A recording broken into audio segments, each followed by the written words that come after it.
शंकराचार्य जी अभी मुक्तेश्वरानंद जी ने जिस तरीके से राजनीतिक भाष्य किया उस पर हमको ऐतराज है। शंकराचार्य पूरे हिंदुओं के धर्मगुरु होते हैं। ऐसे में किसी खास हिंदू को आशीर्वाद देना और किसी दूसरे हिंदू के लिए एक बुरा भाव मन में रखना, मुझे लगता है ये शंकराचार्य के पद को शोभा नहीं देता। मुझे लगता है कि शंकराचार्य के मन में हर हिंदू के लिए पीड़ा होनी चाहिए। मुख्यमंत्री कौन बनेगा महाराष्ट्र का, ये शंकराचार्य नहीं तय कर सकते। उनको राजनीति में नहीं जाना चाहिए, राजनीतिक भाष्य नहीं करना चाहिए। शंकराचार्य का पद हम हिंदुओं के लिए एक बहुत ही श्रद्धा का पद होता है और एक बहुत पवित्र पद होता है। शंकराचार्य के प्रति हम तमाम हिंदुओं में एक अगाध श्रद्धा होती है। ऐसे में शंकराचार्य जी को, कोई भी शंकराचार्य हो, वो किसी व्यक्ति विशेष के लिए और पार्टी विशेष के लिए जब इंडोर्समेंट करते हैं तो निश्चित तौर पर वो अपने पद से नीचे उठ जाते हैं। इंडोर्समेंट करने का काम फिल्म स्टारों का होता है, क्रिकेट स्टारों का होता है। शंकराचार्य का पद उससे बहुत बड़ा होता है।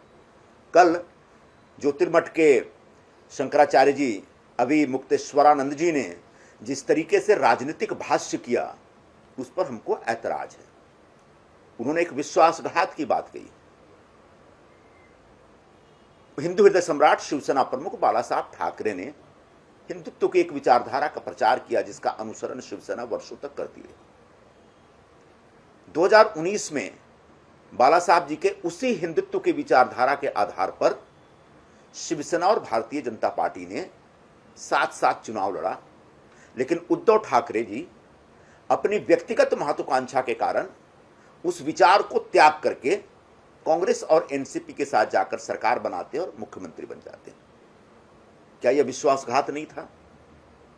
लेकिन मैं इसके आगे बढ़ के बोलूंगा कि वो अपनी महत्वाकांक्षा की वजह से एक राजनीति कर रहे थे, लेकिन बुनियादी तौर पर कहीं ना कहीं विचारों के साथ, हिंदुत्व के साथ विश्वासघात था।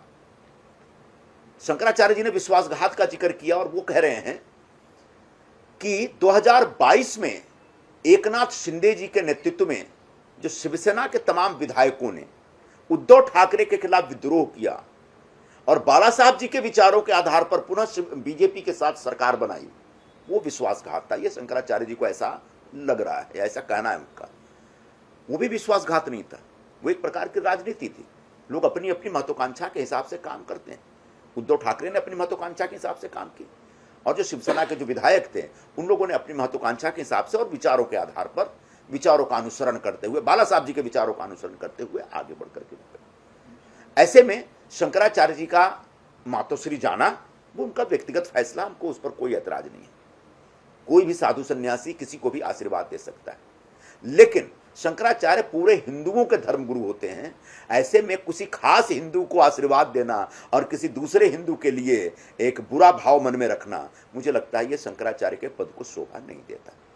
और इसलिए मैं उनसे निवेदन करूंगा कि कल उन्होंने जिस प्रकार से कहा कि उनकी पीड़ा तब कम होगी जब उद्धव ठाकरे चीफ मिनिस्टर बनेंगे, मुझे लगता है कि शंकराचार्य के मन में हर हिंदू के लिए पीड़ा होनी चाहिए, हर हिंदू को आशीर्वाद देना चाहिए। मुख्यमंत्री कौन बनेगा महाराष्ट्र का, ये शंकराचार्य नहीं तय कर सकते। ऐसी अपेक्षा कर सकते हैं, इच्छा रख सकते हैं, आशीर्वाद भी दे सकते हैं, लेकिन महाराष्ट्र का मुख्यमंत्री या किसी भी राज्य का मुख्यमंत्री वहां की जनता तय करती है। आने वाले दिनों में महाराष्ट्र में कौन मुख्यमंत्री बनेगा यह तो अभी तक एमवीए में ही तय नहीं है। और ऐसे में पूरे महाराष्ट्र की जनता के ऊपर अपने विचार, अपनी सोच थोपना, मुझे लगता है शंकराचार्य जी के लिए यह गलत फैसला था। उनको राजनीति में नहीं जाना चाहिए, राजनीतिक भाष्य नहीं करना चाहिए। हम शंकराचार्य जी के इस राजनीतिक भूमिका के खिलाफ यहाँ पर उपस्थित हैं और मैं उनसे आदर करूंगा कि उनके प्रति हमारे मन में जो आदर है, सम्मान है, उस सम्मान की रक्षा करते हुए वे कम से कम इस प्रकार के राजनीतिक कार्यक्रमों में और इस प्रकार के राजनीतिक बयानबाजियों से बचें। इससे उनके मन का, उनके पद का सम्मान रहेगा और पूरे देश में जो हमारे शंकराचार्य की जो एक संस्थान है, जो संस्था है, उस संस्था की पवित्रता बनी रहेगी।